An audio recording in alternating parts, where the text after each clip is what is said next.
U.S. President Joe Biden has focused most of his energy in his first 100 days in office on taming the pandemic on home soil.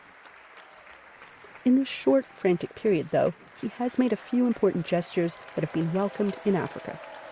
On his first day in office, he halted the U.S. plan to exit the World Health Organization. Biden's reversal of predecessor Donald Trump's controversial decision to withdraw from the global body was greeted with near universal approval, especially from African health experts, who said this could portend a more equitable world order. Biden also pledged an additional $2 billion to the COVAX facility, which aims to provide equitable vaccine access to poorer nations. And then, on day 90, April 20th, he spoke words that echoed across the ocean. We can't leave this moment or look away thinking our work is done. We have to look at it, we have to look as we did for those 9 minutes and 29 seconds. We have to listen. I can't breathe. I can't breathe. Those are George Floyd's last words. We can't let those words die with him.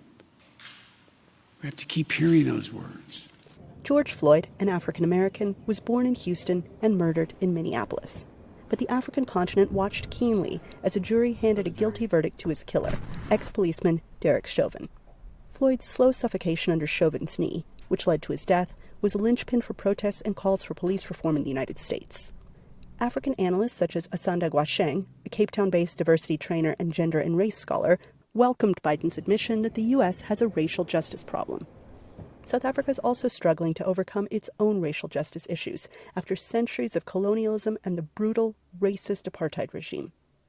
She also said Vice President Kamala Harris's status as a powerful black female leader lends weight to Biden's desire to address racial justice, but said she wants to see more from the administration and from American institutions. We praise Kamala, and I think it's great that we praise her, but people of color in institutionally racist institutions very rarely are able to make any change. And so unless and until we deal with the systems and the structures that keep prejudice in place, we are not going to see many changes in the United States and globally. And so yay and great for America and Biden, but can we please talk about the institutional change that they are going to make?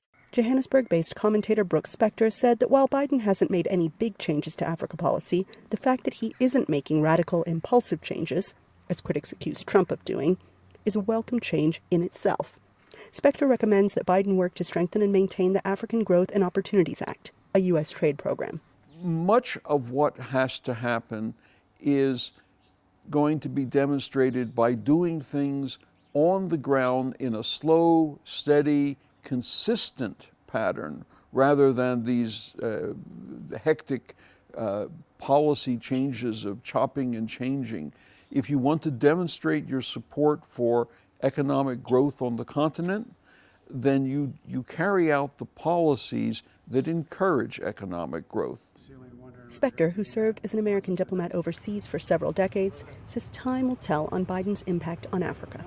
Presidential legacies, he said, are built over years, not days, even 100 of them. Anita, Powell, VOA News, Johannesburg.